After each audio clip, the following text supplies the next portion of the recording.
રાખું છું કે તમે બધા સહકુશળ હશો, હું પણ સહકુશળ છું. આજે 25 એપ્રિલ 2026નું કરંટ અફેર લઈને તમારા માટે હાજર થઈ ગયો છું.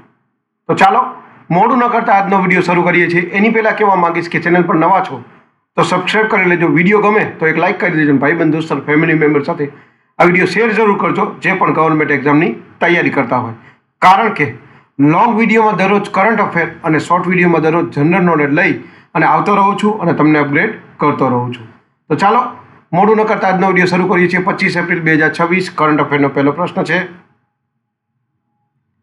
નાસ્કો મના નવા અધ્યક્ષ કોણ બન્યા છે?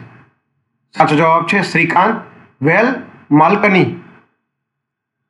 બીજો પ્રશ્ન છે, વિશ્વ પુસ્તક રાજધાની તરીકે કયું શહેર જાહેર થયું છે? સાચો જવાબ છે રબાત, જે મોરોક્કોમાં આવેલું છે. ત્રીજો પ્રશ્ન છે, પ્રતિષ્ઠિત બ્રેક થ્રુ પુરસ્કાર કોણે જીત્યો છે? સાચો જવાબ છે ડોક્ટર અતુલનાથ.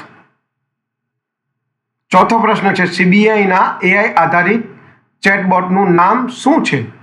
સાચો જવાબ છે અભય. પાંચમો પ્રશ્ન છે, ભારત આફ્રિકા શિખર સંમેલન ક્યાં યોજાશે? સાચો જવાબ છે નવી દિલ્હી. છઠ્ઠો પ્રશ્ન છે, વિશ્વ મલેરિયા દિવસ દર વર્ષે ક્યારે ઉજવાય છે? સાચો જવાબ છે 25 એપ્રિલ. સાતમો પ્રશ્ન છે, ભારતની પ્રથમ અલ્કલાઇન બેટરી યુનિટ ક્યાં શરૂ થઈ? સાચો જવાબ છે જમ્મુ. આઠમો પ્રશ્ન છે, દુનિયાનું પ્રથમ સ્થાયી પરમાણુ કચરો ભંડાર કયા દેશમાં બનાવાયું?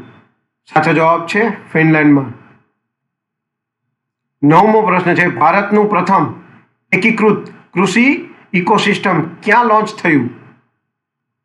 સાચો જવાબ છે આઈઆઈટી રોપર. 10મો અને છેલ્લો પ્રશ્ન છે, આંધ્રપ્રદેશ હાઈકોર્ટની પ્રથમ મહિલા મુખ્ય ન્યાયાધીશ કોણ બન્યા? સાચો જવાબ છે ન્યાયમૂર્તિ લીલા મિત્તલ. તો આ હતા 25 એપ્રિલ 2026ના કરંટ અફેર અને તેના જવાબો.